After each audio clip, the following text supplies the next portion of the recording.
Coucou les copines et les copains, j'espère que vous allez bien. Alors je me positionne là aujourd'hui pour vous faire simplement quelques prédictions. Je me suis mise en relation directe avec le grand esprit.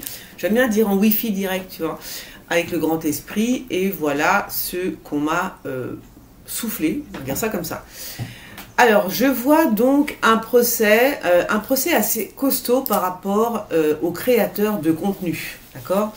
Alors, les créateurs de contenu, c'est qui? Ben, ce sont les gens comme moi, par exemple, hein, sur des plateformes comme YouTube, mais pas que, c'est aussi les influenceurs, etc. Donc, je vois un énorme procès, je le vois actuellement. Alors, c'est marrant parce que les juges, les avocats, ils savent plus. En fait, ils sont perdus. C'est un méli-mélo, c'est un casse-tête sans nom, parce qu'ils savent, ils savent pas qui c'est qui dit la vérité, qui dit vrai, qui dit faux. Eux aussi sont perdus.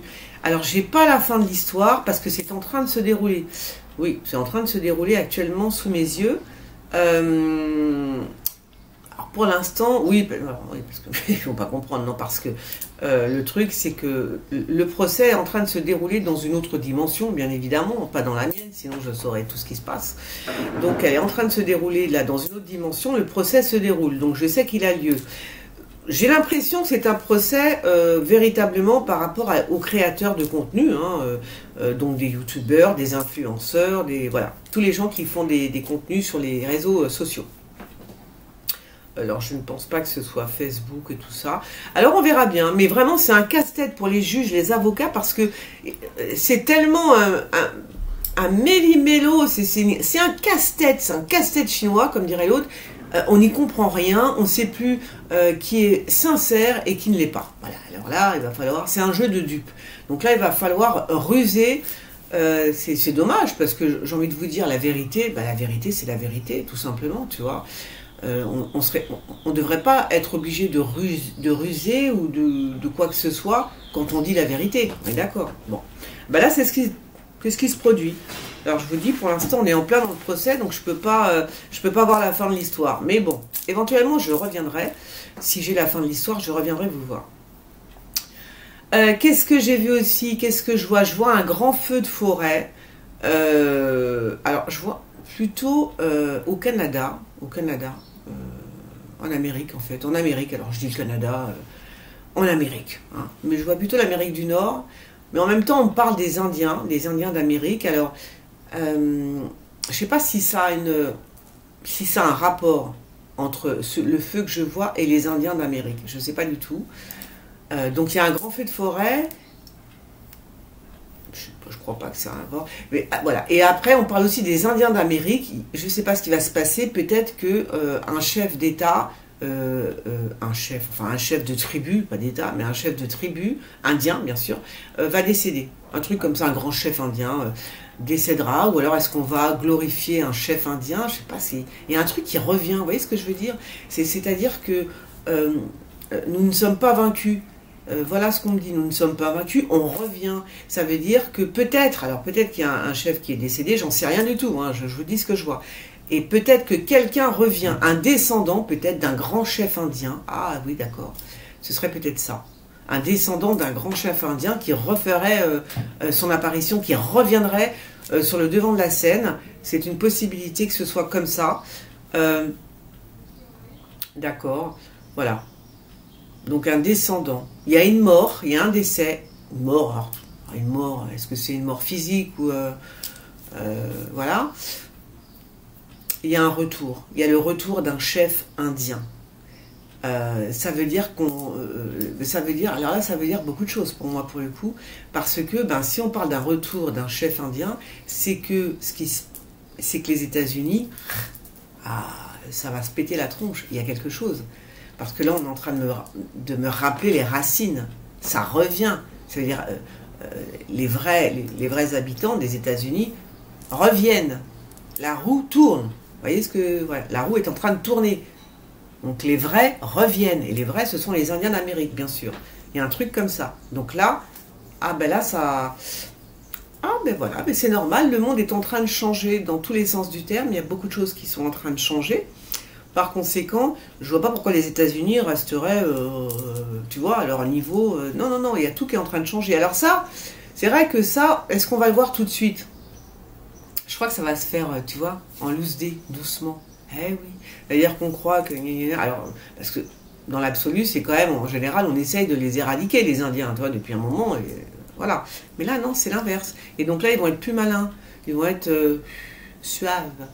Il y a quelqu'un qui revient au devant de la scène et qui a des origines indiennes, d'accord? On va dire ça comme ça. Ça peut être un président, ça peut être quelqu'un qui se présente au présidentiel, ou tu vois, un truc comme ça. Voilà, donc alors quel rapport avec le grand feu? On verra bien si c'est un grand feu, ça peut être aussi symbolique, ça peut être un enterrement d'un chef indien, un truc comme ça, ou je sais pas, une cérémonie, tu vois. On verra bien. Alors, toujours en restant aux États-Unis, je vois, alors, on parle de San Francisco. Voilà, on me parle de San Francisco. Alors, est-ce qu'on me parle de la faille d'Andrea? Je ne sais pas. Bah parce que sinon, ça voudrait dire qu'il va y avoir il va y avoir du mouvement, hein, quand même, hein, si c'est ça. Je vous avais parlé d'un tremblement de terre en France. Et je vous ai dit, bon, il est arrivé. Hein, en général, je sais quand ça arrive dans le mois, dans la semaine en général, mais dans le mois, c'est sûr. Donc c'était bien ce tremblement de terre, mais bon, il était relativement petit. Je vois quelque chose de beaucoup plus costaud, mais bon. Alors, est-ce que c'est la faille d'Andrea? On parle de San Francisco, voilà. Alors, qu'est-ce qui va se passer à San Francisco?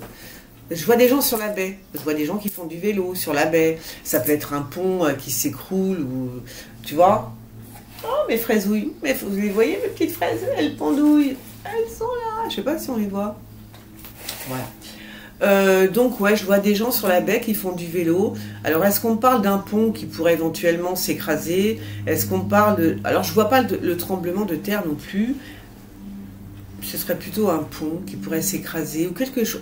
Bon, moi on parle de San Francisco, alors je sais pas ce qui va se passer à San Francisco. Alors je vous le dis quand même, parce que ça peut toujours servir. Qu'est-ce qu'on m'a parlé? Ah, on m'a dit aussi, enfin on m'a pas dit d'ailleurs, le pape doit venir en France. Hein, en France, il doit se présenter à Marseille, d'après ce que j'ai entendu. Bon, rien. Rien. Sauf qu'il va souffrir du côté gauche. Voilà, c'est tout ce qu'on m'a dit pour lui. Il souffrira du côté gauche. Oh, peut-être qu'il va à un moment donné, il va se pencher. Toi, il va dire, oh, j'ai mal au côté gauche. C'est tout. J'ai rien à dire. Le pape à Marseille, c'est pas innocent. Non, bah parce que Marseille, c'est quand même une ville. Bon, bah oui, c'est pas. Bon, j'en parle pas, c'est pas grave, mais bon, c'est pas innocent. Voilà. Qu'est-ce que j'ai vu d'autre? Ah oui, alors dans un futur lointain, très lointain, bien évidemment avec l'arrivée de Musk. Oui, c'est ça. Elon Musk, oui, Elon. De Musk, c'est pas son vrai nom, ça. On vient de me dire, c'est pas son vrai nom. Avec l'arrivée d'Elon Musk, je vais aller tout de suite chercher sur Internet, c'est quoi le nom de Musk, parce qu'on me dit que c'est pas son vrai nom. Donc Elon Musk, avec sa puce dans le cerveau, bien évidemment, dans les années à venir, alors dans très longtemps, on sera sûr, il n'y aura plus de livres, entre guillemets, pour un apprentissage quelconque. Non, on sera carrément greffé, on aura un truc dans la fameuse puce sera greffée directement à notre cerveau. Les enfants pourront apprendre toutes les langues, enfin le chinois, tu vois. Avec la puce, bien sûr, on est dans le futur, dans un futur lointain, enfin j'espère très lointain. Hein. Moi je vous dis franchement, j'espère qu'il est très loin ce futur. Hein. Parce que là on rentre dans Matrix. Oui. Là ça y est, on rentre dans Matrix. Et alors, il y a ceux qui vont y rentrer dans cet univers matrixien, on va dire ça comme ça, et ceux qui vont pas vouloir y aller du tout. Voilà. Et puis ceux qui vont y rentrer, bien évidemment, parce que quand même très, comment dire, très intéressés, très curieux de ce nouveau paradigme, savoir comment ça se passe, etc. tout en restant chez les terriens, si vous voyez ce que je veux dire. On y va, mais quand même, on fait style. On joue les faux culs, en fait. On y va, mais sans y être. Un petit peu comme tout ce qui se passe sur YouTube. On y est, mais pas trop. On est toujours, tu vois.